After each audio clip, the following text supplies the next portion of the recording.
Yeah, this talk is real-time web apps in 2015 and beyond. My name's Phil Leggiter. I'm at Leggiter on Twitter. A little bit about me. I'm not going to go into this in lots of detail, but I'm relatively unique in that I've been working with real-time technologies for quite a while, since 2001, when I worked for a company called Kaplan Systems.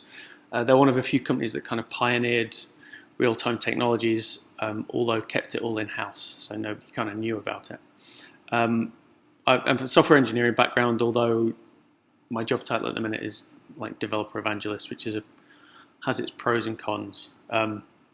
My focus has always been APIs, SDKs, docs, and basically developer experience in numerous roles, and that's still kind of what I do now, as well as give talks. I currently work for Pusher. Out of interest, who's heard of Pusher? One, two, okay. So we're a hosted service with a focus on helping people add real-time functionality and data into web, mobile, and IoT apps. We basically sit as a real-time layer between your backend, and no matter the technology, whether it's PHP, Python, Node, Java, .NET, and your client applications, again, no matter what they're kind of written in. And our focus, as I said, is to make it easy to integrate that real-time functionality into any stack, no matter the stage of development.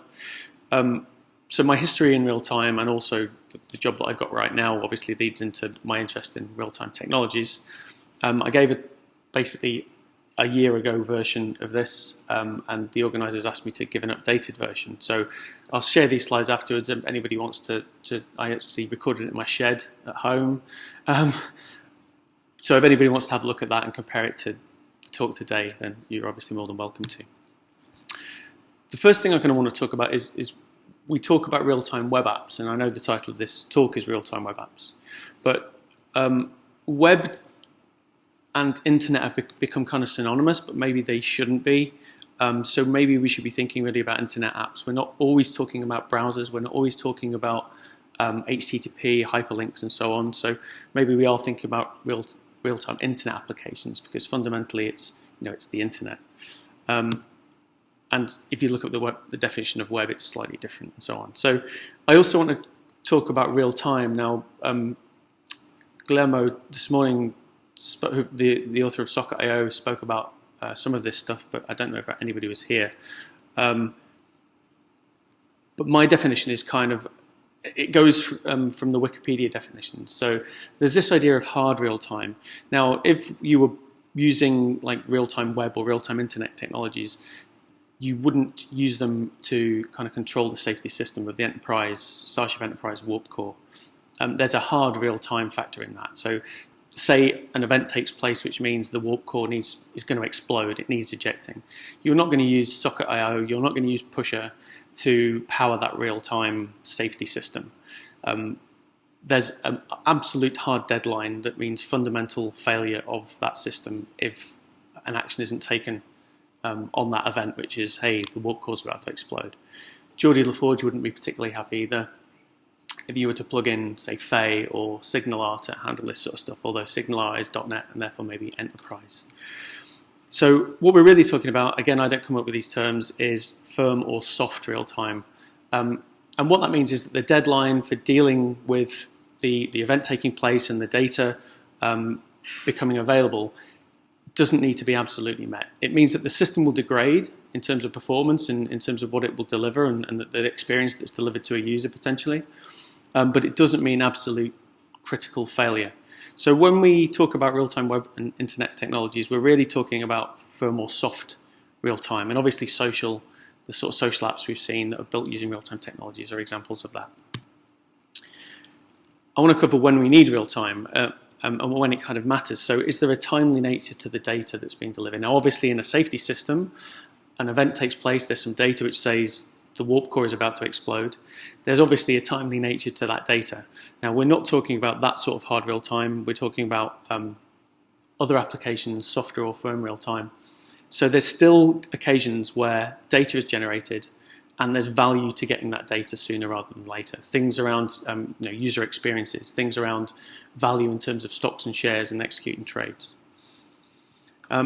Something I'm quite keen to talk about in a minute, and I'm not going into a lot of detail, is that everybody in this room, everybody in this building who builds applications will have real-time data within their systems.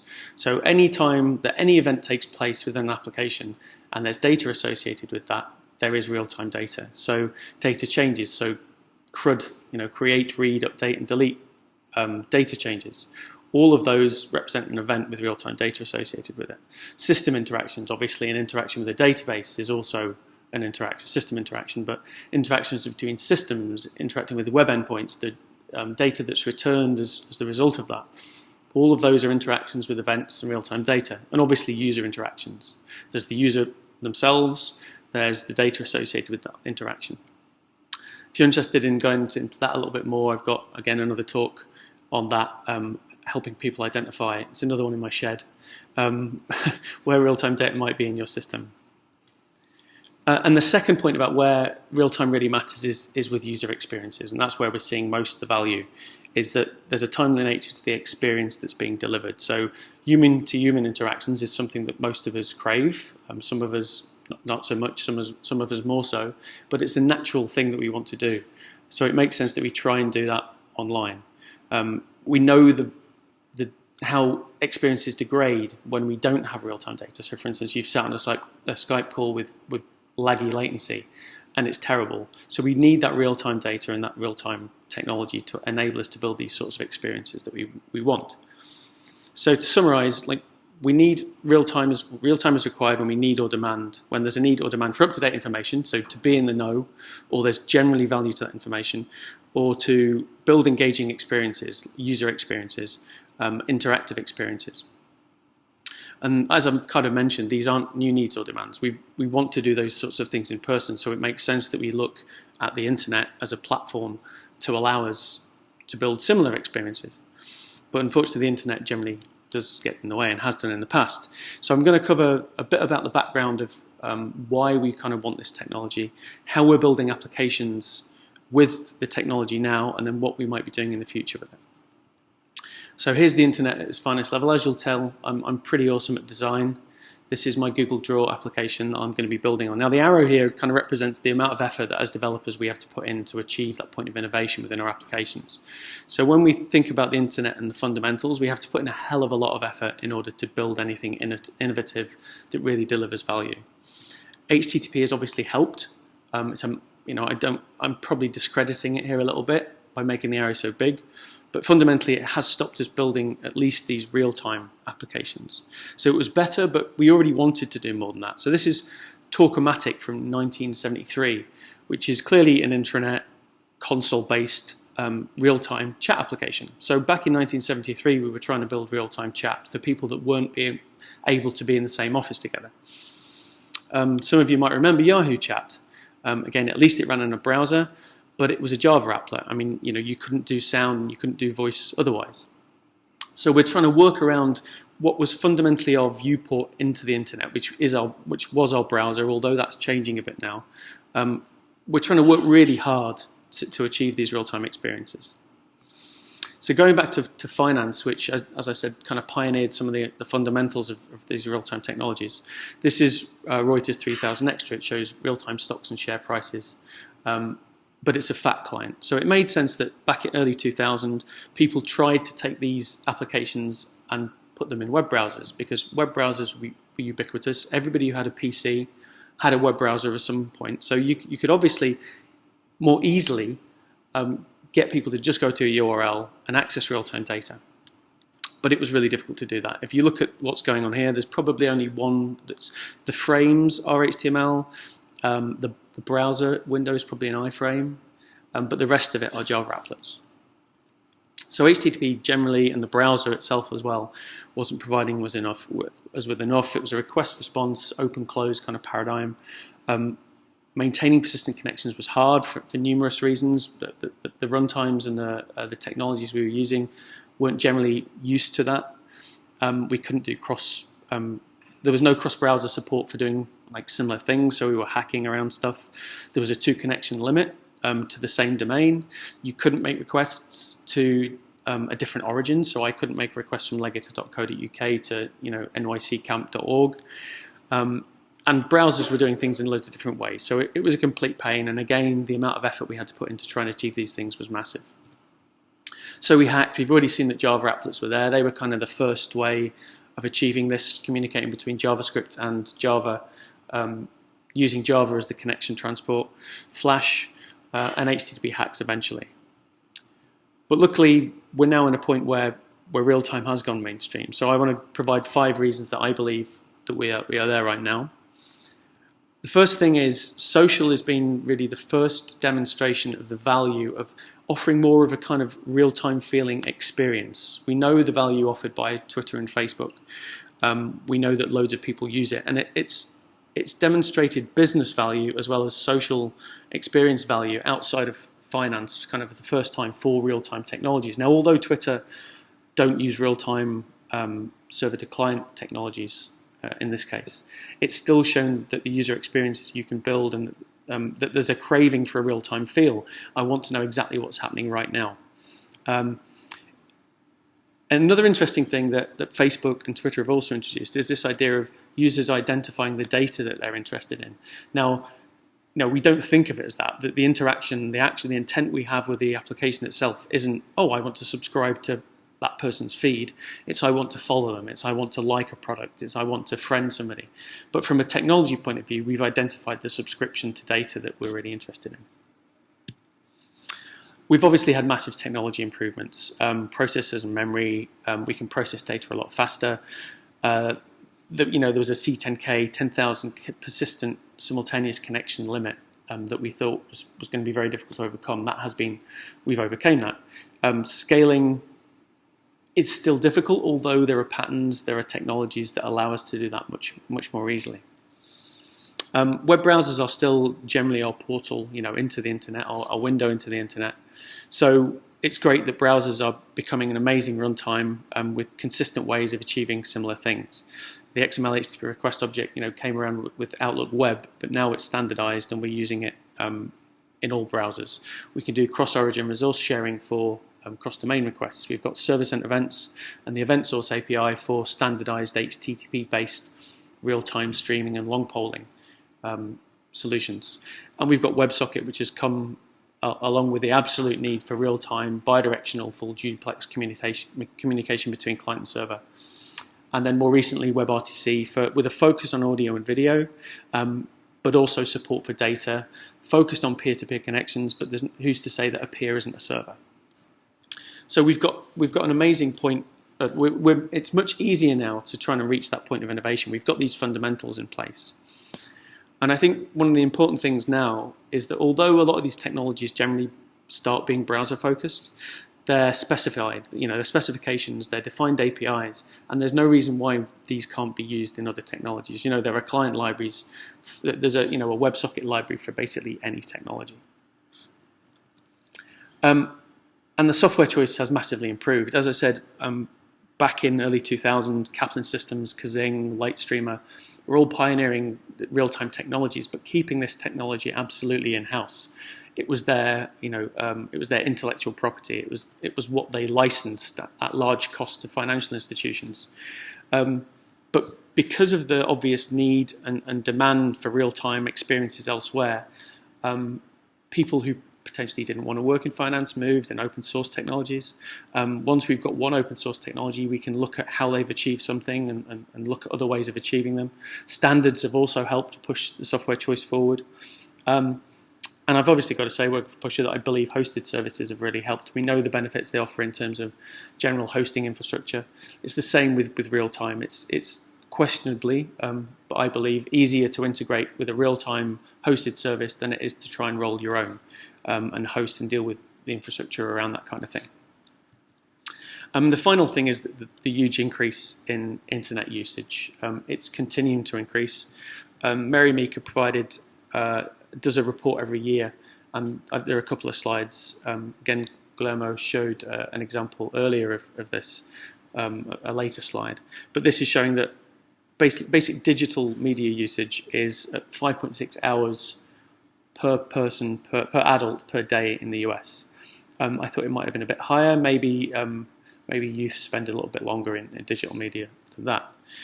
So this slide's actually from from last year, and I haven't dug into the results and the stats again, but I still think they're crazy. It's 200 billion emails are sent per day, 500 million tweets. It will be more than that now.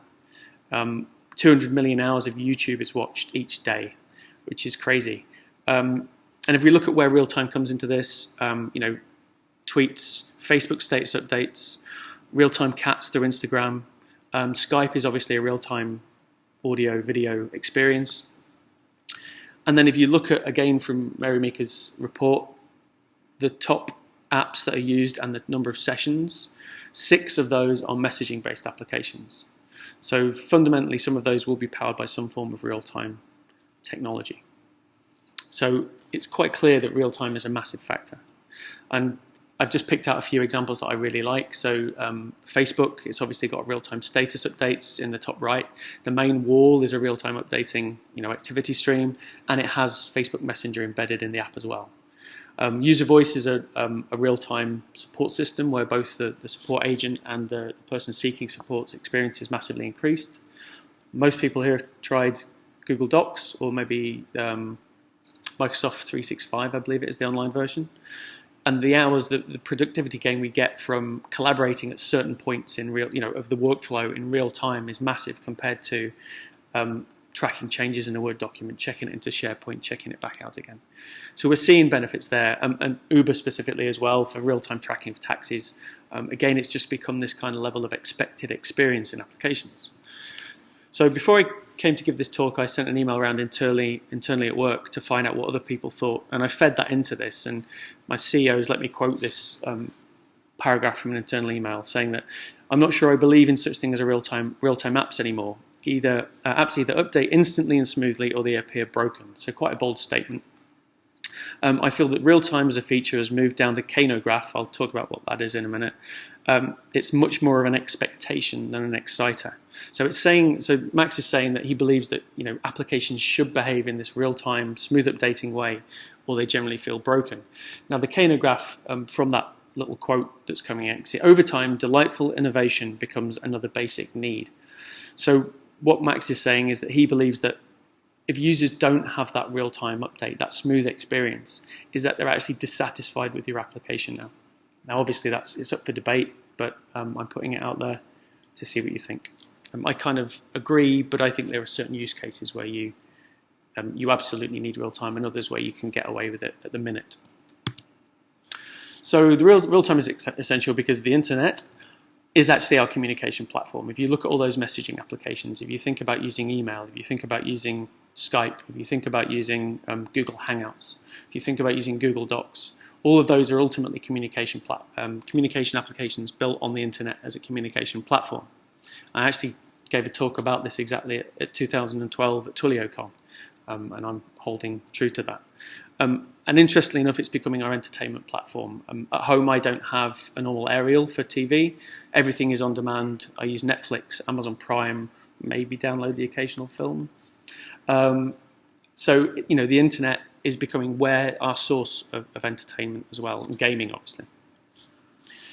So, real-time apps in 2015, that's kind of where we were. Where are we now? What are people building? And I want to talk about 2 things. The first one is something I'm calling communication patterns. You could call it programming models. And I want to look at what these programming models are, or communication patterns are, and look at the use cases that best suit those. So the first one is, some of them are quite fluffy, and by sharing this, I'm hoping to get some feedback, is simple messaging. Suitable for notifications and signaling. So most people have seen the Twitter UI where we have you've missed, there are 5 new tweets. But this is ITV that actually use Pusher. Their site looks like an activity stream anyway, so it kind of feels real time. But anytime that there's a new piece of news, they just push the contents, basically HTML contents, as a simple message through to the UI, and then just show how many UI updates are pending to be displayed. So as I said, simple message, it's just a blob of data. You've got the connection open, so just send that data. There's also, now I'm going to struggle here to put this on, and I don't know whether the sound's going to work. Is my mouse there? He's got a really bad bug that he's been trying to squash for the last couple of days. He's struggling, and then eventually he comes across a solution, and then he wants to give a high five. He wants a high five from his team. So he then, yeah, go ahead. Woo, yeah! High five! Right, so that's just silly, I accept. But I mean, I'm sure most people have seen Internet of Things. This was a couple of years ago, a guy called Sid Lawrence, who's doing all the talking. He works for a company called We Make Awesome and a guy called Russell Thomas on the left. Now, all they're doing is they're sending an event, a message, which doesn't actually need any content. Just the fact that a message arrives means that those arms move. Now, it's a very, very simple example of signaling. This is Talk.io by a company called And Yet, who are based in the States. One of the guys actually works in Edinburgh, near where I live. As you can tell, I'm very attractive. So this is obviously that the application itself is much richer and much more, requires a lot more functionality than just simple signaling. But fundamentally, to connect these, in this case, myself with myself, on my phone with my browser is a signal to tell, with a simple, relatively simple data payload, to tell these applications how to talk to each other. I'm okay. I think that was all right. Yeah, that was fine. Okay, thank you anyway. You were watching me. Always watching. Always. Well, here's your audio if you want. Okay, cool. Thank you. Okay, well, I'll do that if I need it. Yeah, that's cool. Thank you. And this is just some code to show you how you might achieve this. This is actually Engine.io. At the top, I'm creating a connection. I'm binding to certain events, so open, and then I'm binding to another event, which is message. So that's a very simple API to let you achieve these things. On the bottom, sending a message, there's you create a server, you listen on port 80, you bind to whenever a connection occurs, and you do socket.send. So just an example of technology that lets you achieve this sort of communication pattern. So webhooks, most people might have heard of webhooks, the ability for a service to communicate. An event takes place and you make an HTTP request, normally a post request, delivering that data. Client-server technologies, SockJS, which is like a WebSocket polyfill, Engine.io, which I've showed an example of, and Primus, which is actually an abstraction on top of SockJS, Engine.io, and also something called Browser Channel. So it lets you change the engine that you're fundamentally using, but use the same API. And these peer-to-peer solutions probably do a lot more than simple signaling, but they let you power that kind of signaling for the WebRTC. So that adds to our stack as we kind of reach towards innovation. Now, PubSub, which Chris spoke about earlier. My feeling around PubSub, most people have heard of PubSub, right? Publish, subscribe. It provides you a way of identifying data through a simple naming convention, normally called a channel or a topic or a subject. And I think it fits quite well when data starts to get more complex. So activity streams, where there are multiple types of activity, live polls, surveys, data visualizations, and chat. So to kind of hit that home with an example, this is Manchester City's Match Day Centre, and as you can see, there's quite a lot of different parts of the UI and quite a lot of different pieces of data. And if you think about building an application, you wouldn't want to just go on message and then get all the data for all parts of that UI and then have to update all the UI or search through that data and find the right piece of data to apply to a certain bit of UI. You want to be able to partition that data, probably based on how it looks visually. So there's an overview section at the top. So you might subscribe specifically to the overview section. You might subscribe to that events section in a minute where there's yellow cards and red cards and specific match day events. And then the tabs might represent different activity streams. So a commentary activity stream and a key moments activity stream. So in your code, you actually subscribe to these different channels and have different callbacks. So your code is naturally separated. Which means that as you change the UI, you only subscribe to certain channels that are actually shown in the UI. So another example of that, I can't really see my mouse, is it there? This is tricky. So this is something called Kaplan Trader that Kaplan Systems build. But as you can see, it's a very complex UI. And where PubSub really comes into its own as well is where there's lots of data. So each of these kind of panels could be a subscription to a certain type of data. And you'll see that as the user uses the application, it might change the subscription, the data that they're interested in. So it makes sense that you can subscribe to data when it's visible and unsubscribe to data when it's not. So publish subscribe generally fits very well with this kind of scenario. Now I can't see that to pause it for the life of me. Oh, there we go. Okay, so very simple pub sub example. This is Fay, which is available for Ruby and Node.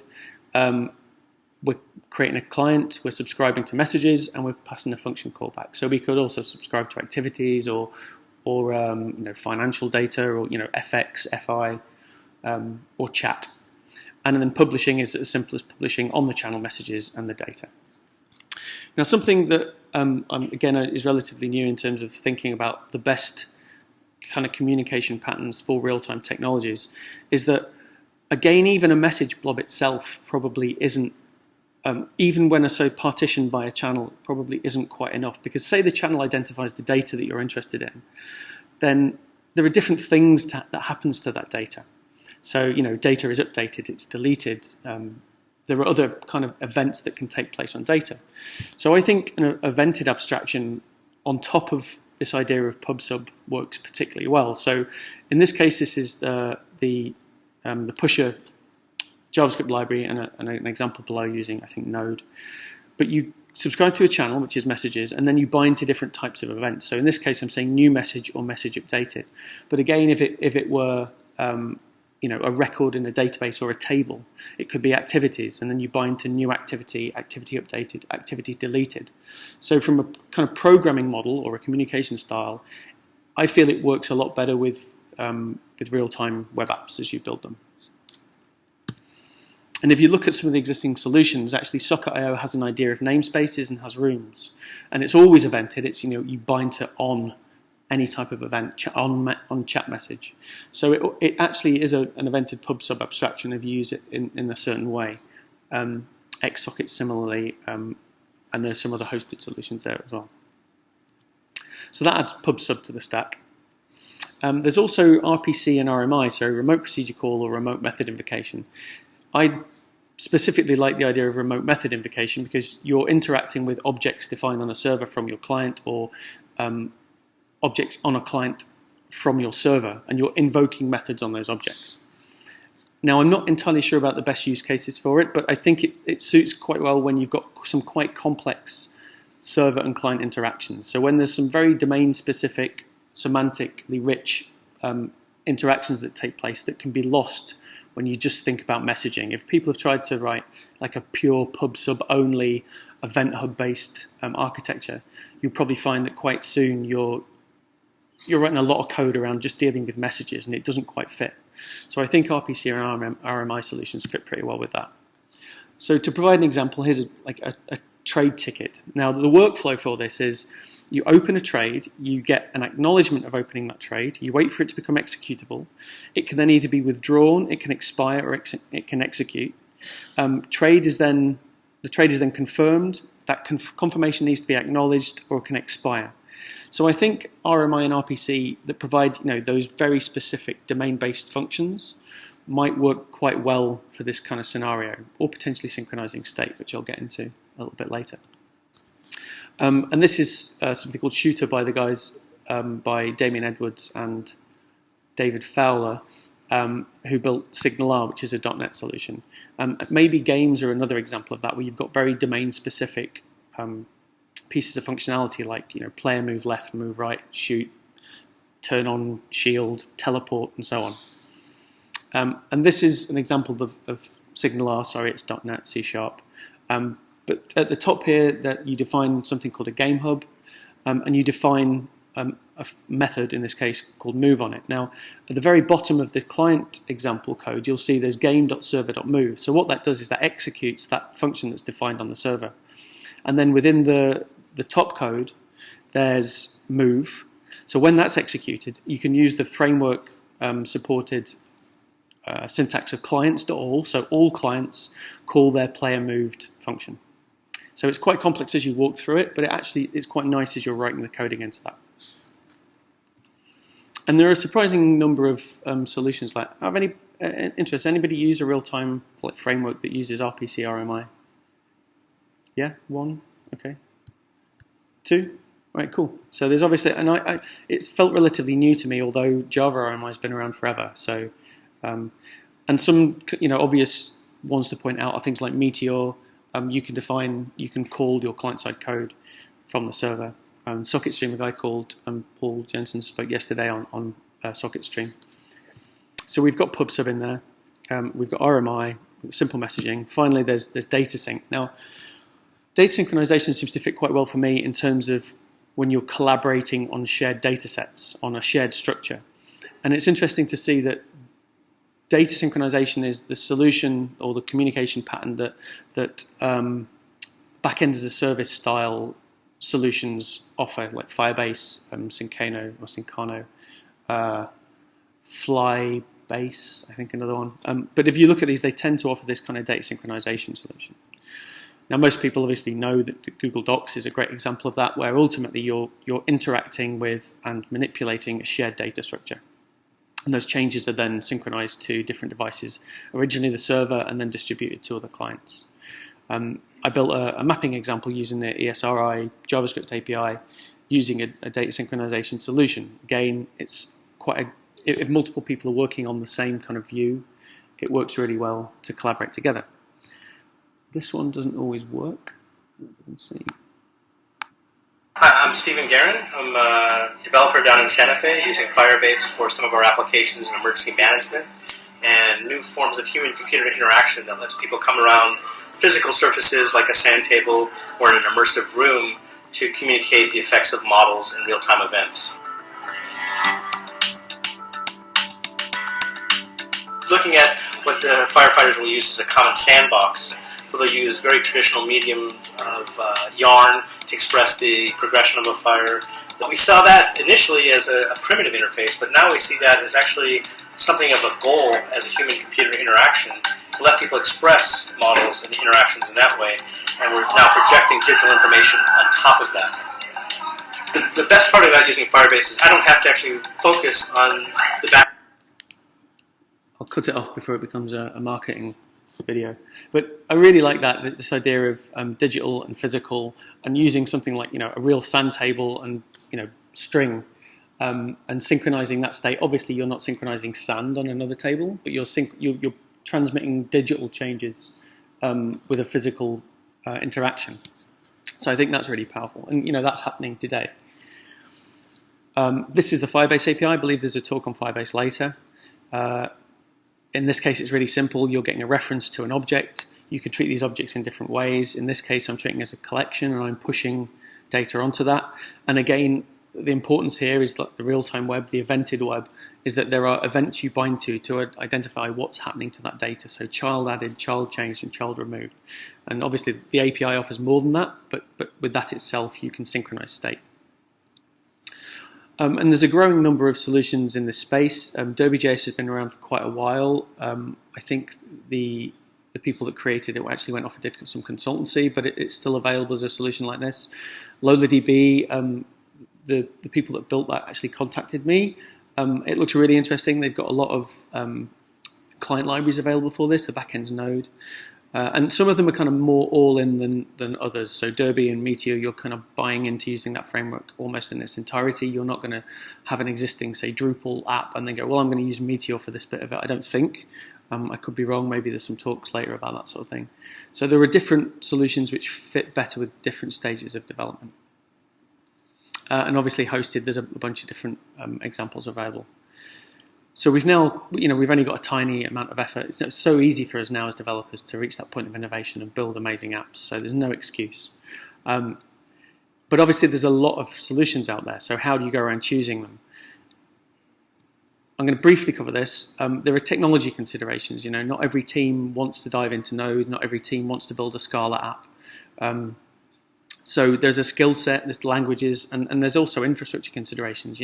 Does your team really want to build out that infrastructure and maintain those connections and deal with scaling or not? There's business focus as well. If adding an application feature is more important than dealing with that infrastructure layer and dealing with that scaling, then obviously there's more value in looking at a hosted service. Native mobile support is something that you do need to consider. Not all of these solutions offer iOS, Android, or Windows Phone libraries. And the stage of development that you're at obviously affects things like, Meteor is kind of it's an all-in application framework for building your app. So it's probably not a great solution for augmenting an existing application. But if you're greenfielding, you can actually get stuff built really quickly with Meteor. You need to think about a connection strategy in a production-based application. WebSocket is the ideal connection, but you need to fall back to polling. Some solutions still go for just HTTP-based connectivity because it will connect, but there will be a small amount of latency at the very least. So you need to think about what it is you want. The experience you're trying to deliver. Is real-time really important? You want to make WebSockets available, but you also need to fall back for proxies, firewalls, and all the devices.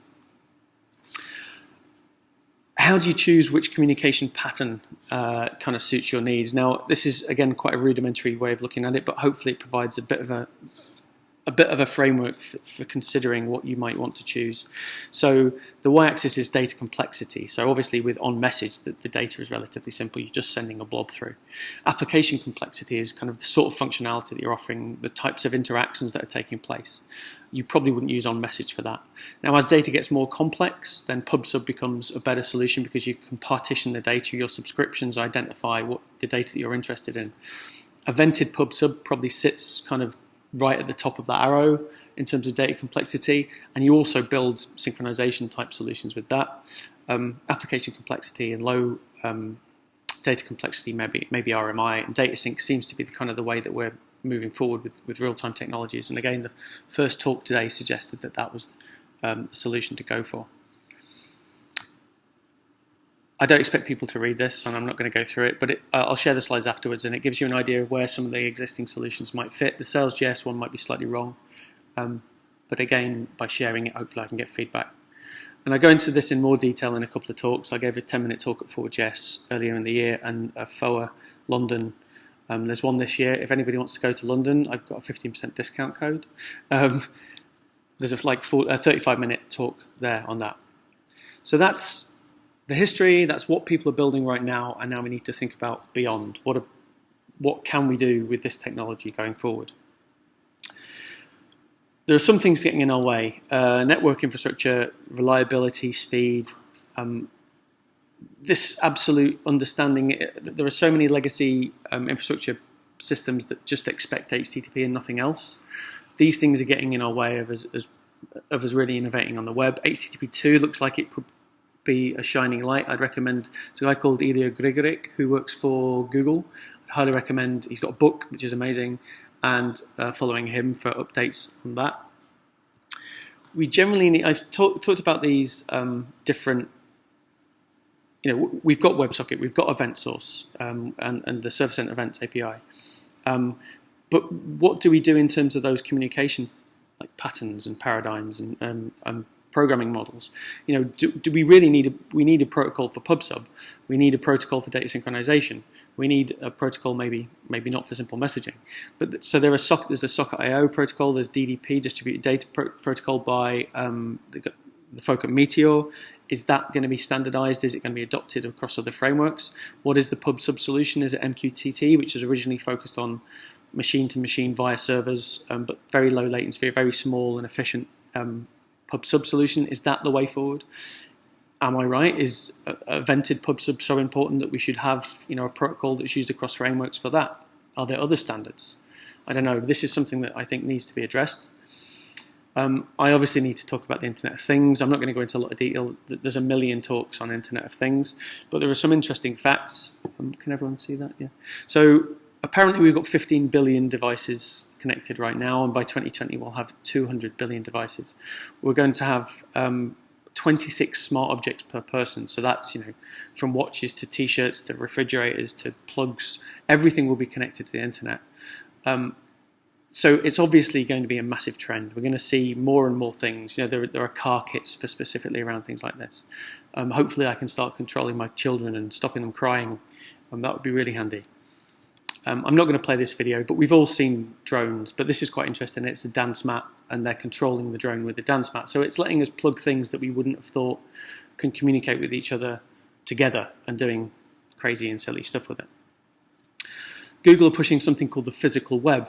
Now, the physical web is this idea that any object could potentially provide a URL, and our devices will be able to discover the objects that are near us.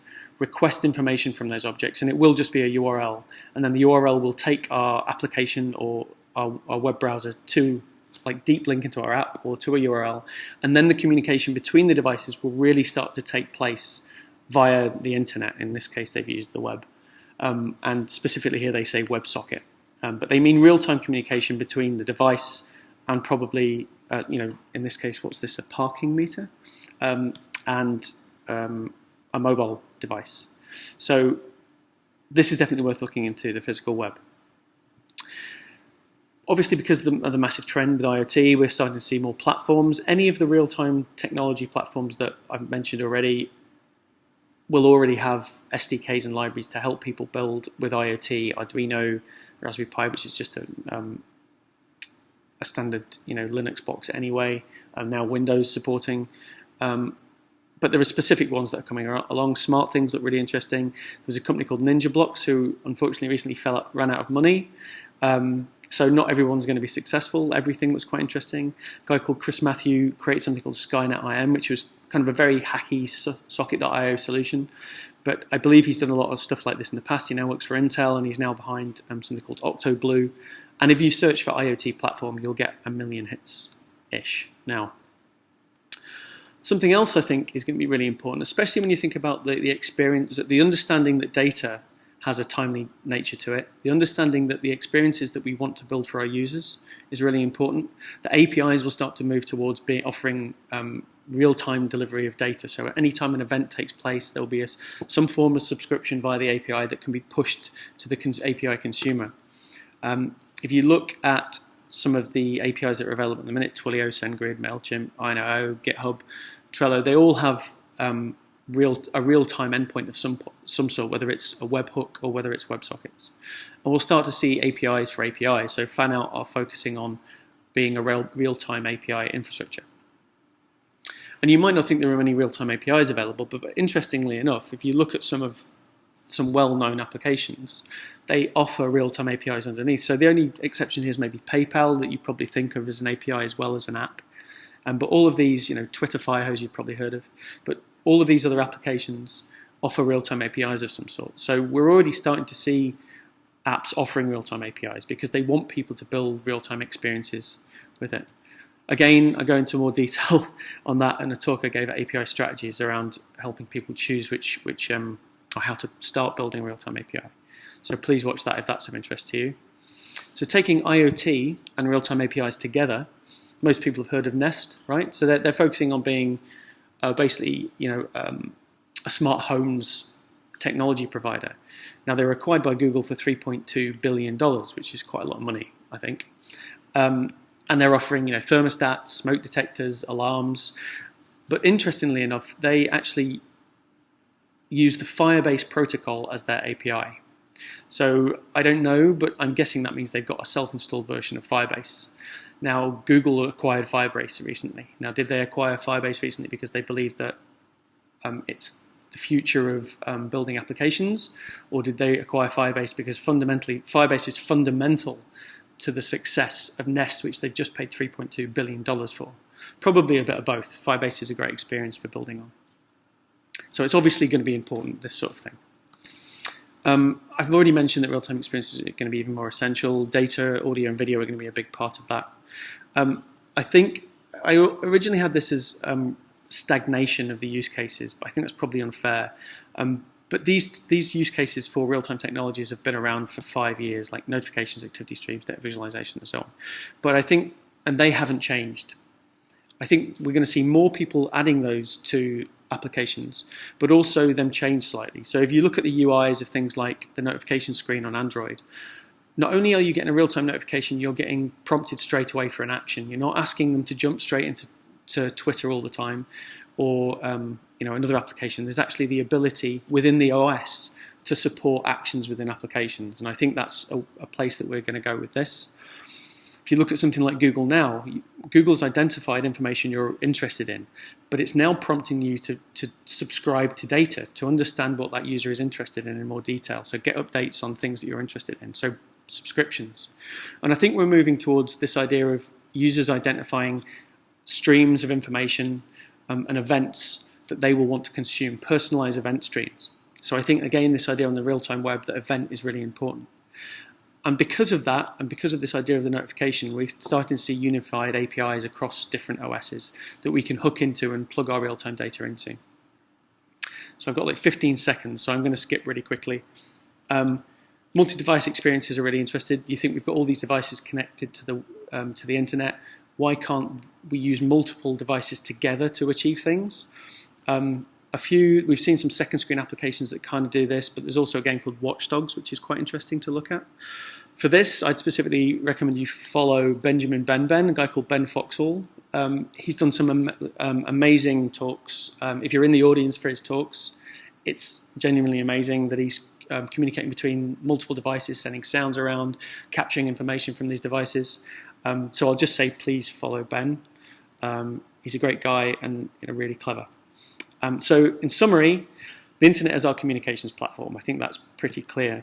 It's now easier for us to innovate. We've got loads of technology, we've got standards, we've got technologies that let us innovate and provide these real-time experiences. We all have real-time data in our apps. So think about the data that's important, how you can expose that, and how you can build these real-time experiences. Otherwise, your app might start to feel broken.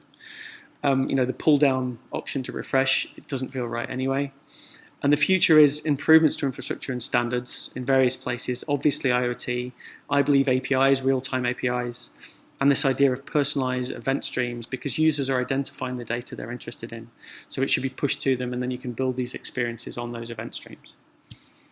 So real-time internet apps are ultimately the Internet of Things, because browsers are things, web servers are things, native apps are things, devices are things. Everything is a thing. Ultimately, we're building real-time internet apps. That's it. I haven't really got any time for questions, but I'll be around. I've got some T-shirts and stickers as well, if anybody would like them. So I'm going to hang around for this talk, and please give me a shout afterwards. So thank you.